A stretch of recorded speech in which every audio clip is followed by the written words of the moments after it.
H2 Intereconomía, tu espacio semanal sobre el hidrógeno. Porque en Radio Intereconomía apostamos por el sector energético y la energía limpia.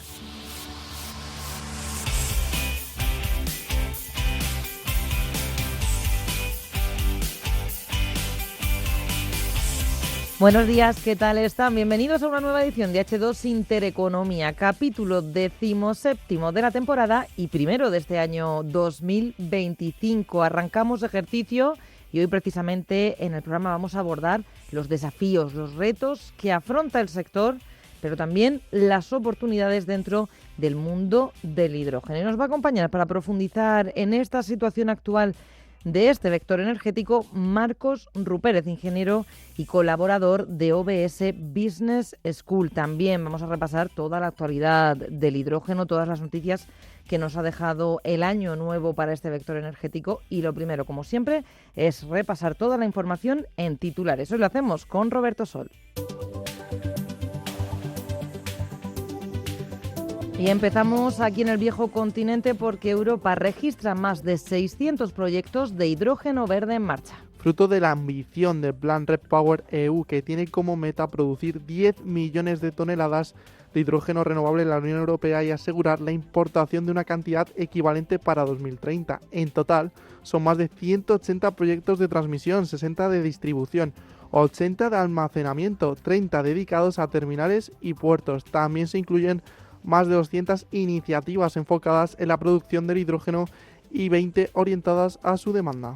El precio del hidrógeno verde se mantendrá caro durante décadas. Actualmente no existen suficientes proyectos ni una demanda significativa que justifique el alto precio del hidrógeno verde frente al gris, el producido a partir del gas. El último informe de Bloomberg Nef sobre este vector energético respalda esta perspectiva y pronostica precios elevados durante varias décadas. Según el informe, el hidrógeno verde no alcanzará la paridad de costes con el gris hasta mediados de siglo, ya que los precios previstos han más que triplicado en relación con las estimaciones. Alemania completará los primeros 525 kilómetros del gasoducto nacional de hidrógeno en el año 2025. El primer tramo, que se extenderá desde Lubmin en el mar Báltico hasta Bobau en Sajonia-Anhalt, se encuentra entre los proyectos que se completarán pronto. El proyecto está respaldado por una importante inversión del sector privado con apoyo estatal y es crucial en la estrategia de Alemania para reducir las emisiones de carbono en industrias como la producción de acero. En octubre, la Agencia Federal de Redes aprobó la creación de la denominada Red Central de Hidrógeno, que se extenderá más de 9.000 kilómetros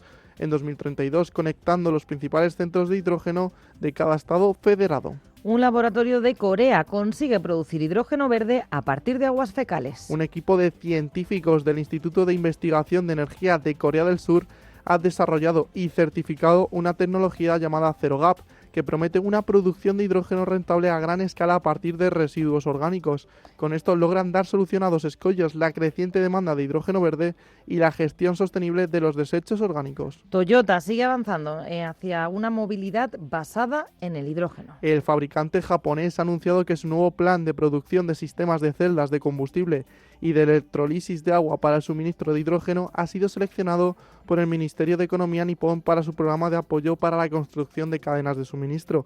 El objetivo es establecer una cadena de suministro de manufactura nacional.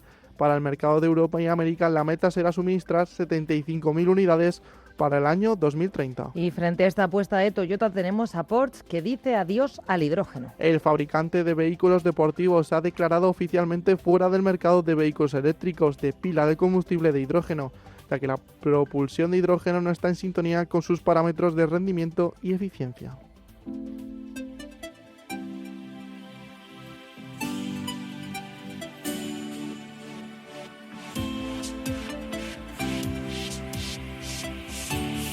H2 Intereconomía, tu espacio semanal sobre el hidrógeno. Porque en Radio Intereconomía apostamos por el sector energético y la energía limpia. 11:38 de la mañana, día 7 de enero, comenzamos año y el año nuevo siempre suele ser un momento de hacer balance y de ver qué nuevos retos nos esperan. Y aquí en H2 Intereconomía lo vamos a hacer también. Vamos a mirar al hidrógeno y ver todas las oportunidades y retos que nos ofrece este 2025. Y nos acompaña para hacerlo Marcos Rupérez, ingeniero y colaborador de OBS Business School. ¿Qué tal, Marcos? Buenos días. Hola, buenos días, ¿qué tal? Y feliz año nuevo. Feliz año nuevo también a vosotros. Bueno, vamos a mirar el hidrógeno, vamos a hacer ese balance, ¿no?, que hacemos todos al comenzar año, vamos a mirar al futuro y queremos preguntarte cuál es tu visión general sobre la situación actual, este 2025, del hidrógeno a nivel global y también a nivel regional. Mi visión es un poco como que llevamos unos cuantos años de mucha expectativa y que está pasando poco. No voy a decir no está pasando nada, pero está pasando poco con respecto a lo que se anunciaba, vamos a decir, o a lo que podía estar previsto en un origen, ¿no? Entonces, ahora, este año 2025, estamos a la espera a ver si pasa algo más.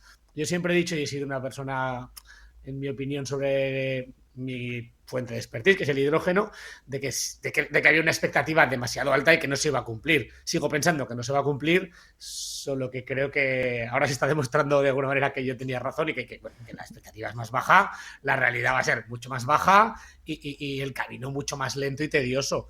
2025 yo creo que se empezarán a ver algunos proyectos, pero muchos menos de los esperados igualmente. Además, durante el año pasado se han reportado pausas o cancelaciones de algunos proyectos relacionados con el hidrógeno.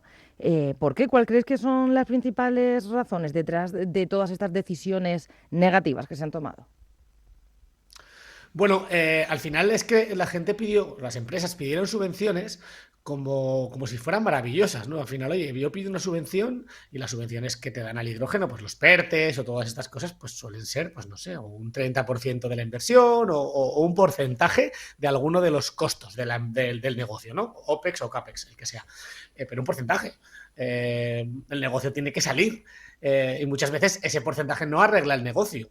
Entonces, las empresas o las entidades, desde el desconocimiento del hidrógeno, pues pidieron las subvenciones sin darse cuenta que esa misma subvención, aunque se la concedieran, no les lograba poner los números en verde. Por tanto, si los números seguían en rojo con subvención, pues no se ejecuta después el proyecto. Y contábamos también ahora en los titulares que, según un informe de Bloomberg, que el hidrógeno verde se va a mantener caro durante décadas. ¿También puede tener que ver algo esto con todas estas cancelaciones, con que se hayan desinflado las expectativas acerca del vector energético? Bueno, la realidad es que yo creo que yo ya preveía hace mucho tiempo que se iba a mantener caro durante décadas. Lo que no sé es quién se inventó que no iba a estar caro durante décadas, básicamente, ¿no?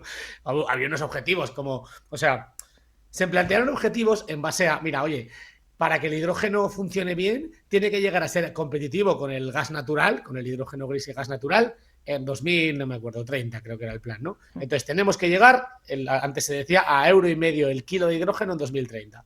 Entonces se forzó como las proyecciones a que llegara a ese €1,50, pero se forzó porque que algo nos vaya bien, que suceda, no quiere decir que vaya a suceder. La realidad, si mirábamos a los fundamentales del hidrógeno, decía que eso no iba a suceder. Lo que pasa es que nos gustaría que sucediera y por eso hicimos proyecciones para que sucediera. ¿Pero qué ha sucedido? Ha sucedido lo que era previsible que sucediera en base a los fundamentales del hidrógeno, pues los costes de los equipos, los costes de la energía. Decían que no iba a pasar eso, por más que nos gustara que pasara. Y lo que ha sucedido es lo que se esperaba que pasara respecto a los fundamentales del hidrógeno y no respecto a la ilusión de que compitiera súper bien con el gas natural.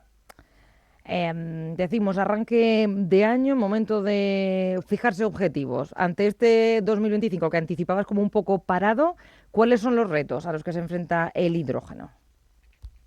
Pues mira, bajo mi punto de vista, el hidrógeno verde, como ya hemos aclarado, que es más caro que las alternativas fósiles, entonces es un elemento energético, un vector que sirve para descarbonizar y no solo para descarbonizar, sirve también para mejorar la independencia energética de Europa con respecto a otros países. Europa no tiene nada de combustibles fósiles, el hidrógeno en ciertas aplicaciones le puede dar una independencia energética. Entonces, esos son los dos números, los dos lugares, ¿no? En los que puede ayudar el hidrógeno. Independencia energética y energía verde, ¿no? Y CO2. pero ninguno de esos lugares es más barato.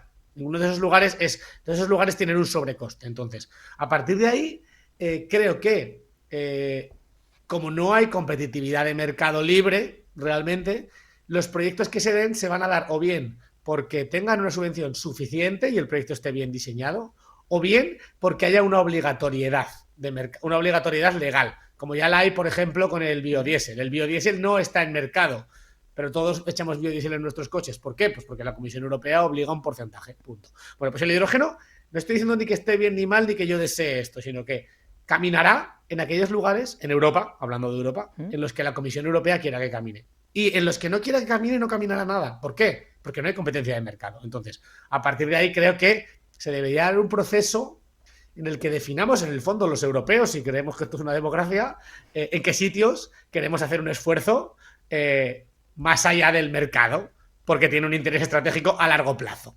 Vamos a dejarlo así en grande. Entonces, ahí ha habido unos intentos de la Comisión de hacer ciertas cosas, como son unas subvenciones, como son unas subastas, que bajo mi punto de vista han sido bastante fracaso todas. O sea, en pocos sitios se ve que empresas como ArcelorMittal rechacen 250 millones de euros. O sea, eso es como cuando suspenden todos los alumnos, es problema de los alumnos, es problema del profesor, ¿no? Pues aquí es problema de los que cogen la subvención, es problema de que los que dan la subvención no la han diseñado bien para que entre en mercado esa tecnología, ¿no? Entonces, bueno, ahora la Comisión Europea creo que tiene que hacer un replanteamiento de, oye, ¿queremos hidrógeno? Lo que hemos hecho hasta ahora no ha funcionado. Sí que seguimos queriendo, tenemos que plantearlo de otra manera. De otra manera, que básicamente es dar más dinero a menos proyectos y elegirlos mejor. Es decir, elegir proyectos que realmente son estratégicos, en los que realmente creemos que es algo importante para Europa, y a eso les damos el dinero que haga falta para que entren en rentabilidad. Y no esparcimos dinero entre un montón de proyectos que ninguno le resuelve la vida y que encima están seleccionados vagamente. Ser más selectivos, ¿no? En resumen, con los proyectos a los que se destinan las subvenciones. Eso es. Y, o la obligatoriedad, sí, no las subvenciones. Claro. También. Es más importante casi la parte de obligatoriedad que las subvenciones, ¿eh? Claro, porque hay margen para más subvenciones. Mira, a deuda pública hay margen para todo, pero ahí entraríamos en otro debate que no es mi expertise, aunque me guste. A deuda pública hay para todo, mientras los tenedores de esa deuda pública no se rajen y empiezan a subir la prima. Entonces, pero no es mi Eso ya es otra historia. No es mi forma de verlo, y yo creo que no es a subvenciones como debe caminar esto, y no va a caminar a subvenciones. Esto va a caminar a obligatoriedad, igual que caminó el biodiesel, pero claro, a obligatoriedad. La obligatoriedad, obligar al mercado a hacer cosas que no son competitivas, es obligarte a Europa, si no lo seleccionas muy bien, a ser menos competitivo. Por tanto, si lo seleccionas bien, puede ser que, oye, es que en esto somos más caros, pero es que ya es una cosa que no producíamos y ganamos independencia energética, con lo cual nos hace más competitivos en tanto y cuanto, aunque seamos más caros aquí, pues bueno, pues ganamos independencia energética y nos mejora la balanza exterior, lo que sea. No, pero que quieres seleccionar muy bien dónde decides ser menos competitivo, porque en la fotografía macro, en el largo plazo te mejora. Entonces, claro, pedir eso a los políticos europeos igual, y que piensen a largo plazo, que tomen decisiones que se mojen, igual es pedir demasiado. Bueno, y a tu criterio, Marcos, ¿qué sectores industriales o económicos consideras más viables para adopción del hidrógeno en el corto y también en el medio plazo?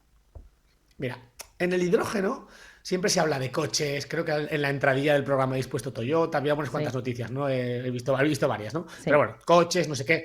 Pues yo creo que esos no. O sea, que realmente los que son en los sectores, vamos a decirlo bien, en los que el hidrógeno puede hacer una función social, económica y estratégica para Europa. Hablamos de Europa aquí, porque cada país es una película. Europa es el que tiene el gas caro, Europa tiene unos idiosincrasias energéticas muy diferentes del resto de sitios. Para Europa, el lugar donde puede hacer una función importante es en fertilizantes, principalmente. La gente cuando habla de hidrógeno no se suele dar cuenta de que el hidrógeno no es para coches, o no es lo principal. Lo principal del hidrógeno es que hoy en día todos los fertilizantes con los que abonamos los campos de España y de todos los países son en base a hidrógeno ya. Lo que pasa es que es en base a hidrógeno que se genera rompiendo la molécula de gas natural. No todos, la mayor parte, la parte importante, la parte más gorda, los fertilizantes nitrogenados, que se llaman los amoniacados. Bueno, es una parte muy importante, gasta muchísimo gas natural, y eso no tiene otra salida o gastar gas natural que no tenemos, y por tanto hay que importar, y que además estamos en guerra con Rusia, bla, bla, bla, muchas cosas, hay muchos factores con el gas natural ahora mismo, y además en la otra parte la compramos a Estados Unidos y va a entrar Trump, bueno, hay mucho factor internacional, y además el factor de emisiones de CO2. La única salida para que Europa genere sus propios fertilizantes químicos es hidrógeno verde. Cuando genere sus propios me refiero a que los genere sin importar gas natural, porque ya los puedes generar importando gas natural. Entonces, ahí es el foco, bajo mi punto de vista, principal. Porque no hay otro camino para hacer eso y ser independientes, no hay otro camino para hacer eso y ser CO2. Y luego hay otros lugares, como son los aviones, los aviones de pasajeros, que no hay otra forma de hacerlo que con combustibles sintéticos, que son hidrógeno sintetizado, y los barcos de carga grandes, pues lo mismo, ¿no? Esos 3 lugares son los 3 lugares principales. Yo pondría más el foco principal en los fertilizantes por la parte baja de la pirámide de Maslow en la que están. O sea, por la importancia vital que tiene comer, por así decirlo, con respecto a ir en avión o traer paquetes de Express en barco. No digo que no haya que hacerlo, pero que tiene más importancia vital comer. Y en este escalón de los fertilizantes, ¿cómo se posiciona España? ¿Está apostando por esa vía?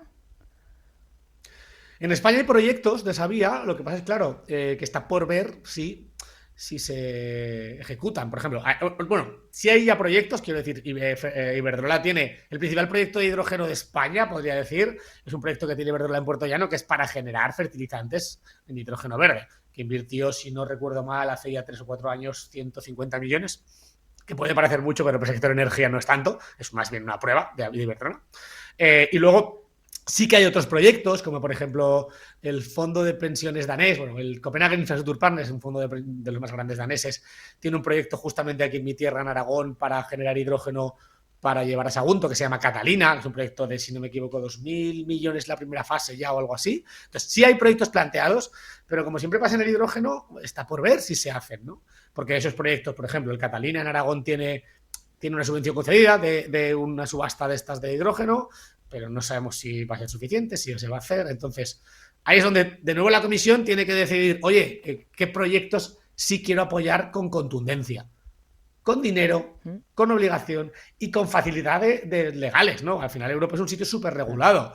No solo es el dinero, también es el que le des facilidades legales para que no sea una batalla continua con todos los ayuntamientos, con las comunidades autónomas, con las provincias, con las 50.000 organismos que tenemos en Europa, en España. Vamos a hablar también de empleo, de desarrollo económico. ¿Qué oportunidades puede generar el hidrógeno de cara a futuro, en los próximos años? Claro, aquí las oportunidades principales, aquí hay 2 tipos, ¿no? Claro, el hidrógeno, por un lado, está la parte de instalación, que es lo que estamos hablando, ¿no? Claro, la instalación genera empleo, pero no pasa como las renovables, pero pasa un poco como las renovables, ¿no? La típica crítica de, oye, es que los paneles fotovoltaicos generan mucho empleo cuando se instalan, pero luego funcionan solos, ¿no? Bueno, pues claro, ahí puede haber una generación de empleo potente si se empiezan a hacer proyectos de estos grandes de 2.000 millones durante unos años, muy potente, porque al final cualquier instalación de lo que sea que cuesta 2.000 millones y hay que poner equipos en el suelo y tubos y cables y tal, pues bueno, genera muchísimo empleo en la época de instalación. Luego ya hay otra parte que es la de, oye, más a largo plazo, que es la operación de eso, que bueno, que eso genera algo de empleo, pero la que es de mayor valor añadido es la construcción de los equipos, ¿no? Si tú montas fábricas aquí para hacer electrolizadores, si tú montas fábricas aquí para hacer piles de combustible o depósitos o lo que sea, ¿no? En la parte de instalación creo que España está muy bien posicionada. ¿Por qué? Porque al final tenemos mucho sol y viento y la propia estrategia de la Comisión Europea nos pone como el sitio para generar hidrógeno. Bueno, pues ahí hay un foco, veremos cuánto se ejecuta. En la parte de generar equipos propios, pues claro, pasa un poco por lástima lo que siempre pasa en España, que hay poca iniciativa, hay poco capital riesgo, hay poca transferencia y poca innovación en lo que son empresas que lleven productos punteros al mercado, ¿no? En España no somos buenos en eso, es lo que hay. Pues hay empresas concretas muy buenas, no quiere decir que no hay empresas muy buenas, pero no es la tónica general. Tú ves el IBEX 35 y no son empresas que generan su propia tecnología, ¿no? Entonces, bueno, pues en el hidrógeno va a pasar un poco lo mismo. ¿Hay alguna fábrica de electrolizadores? Sí, hay una en Guadalajara, de Cummins, hay alguna fábrica, pero claro, de empresas americanas o de otros sitios que montan su fábrica aquí porque los costes laborales son más baratos. Hay algo de oportunidad ahí también, pero bueno, como siempre, el valor añadido, si es capital americano con tecnología americana que pone una fábrica, pues vienen aquí porque hay oportunidad para ellos, no porque haya valor añadido de la leche.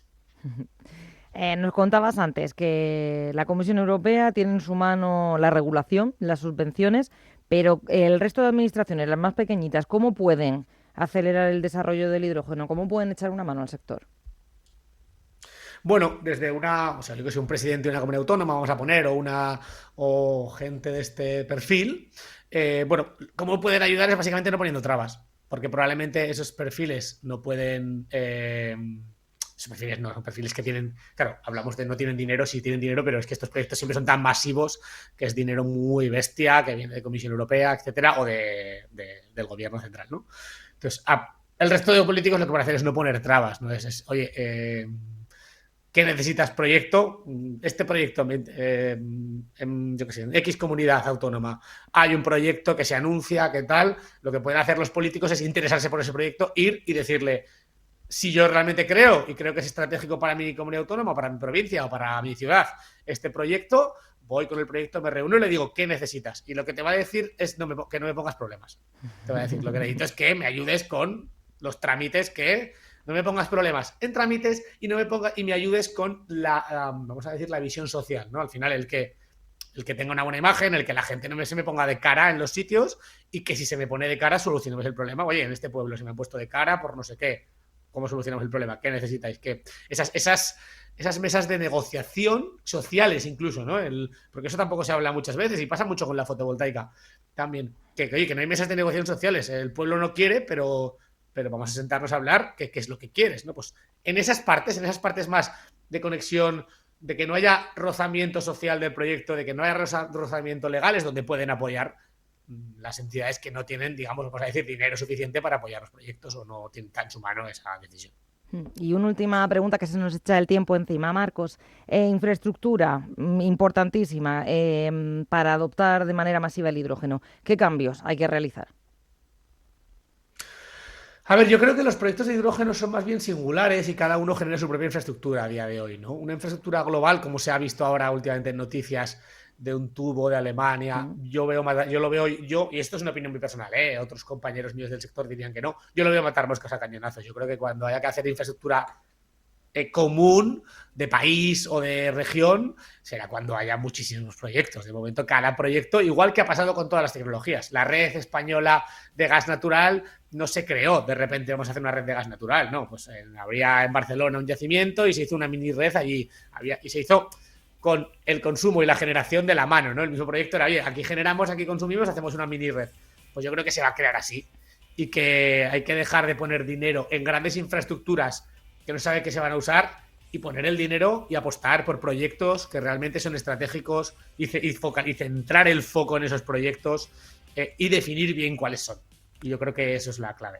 Pues tomamos nota de todo lo que nos cuentas. Esperamos que despeguen estas expectativas en 2025, que no se desinflen. Y muchísimas gracias, Marcos Rupérez, ingeniero y colaborador de OBS Business School. Gracias por estar en H2 Intereconomía. Muchísimas gracias a vosotros. Salud. Y nos despedimos. Mañana Capital Intereconomía vuelve a las 7 de la mañana. Les esperamos.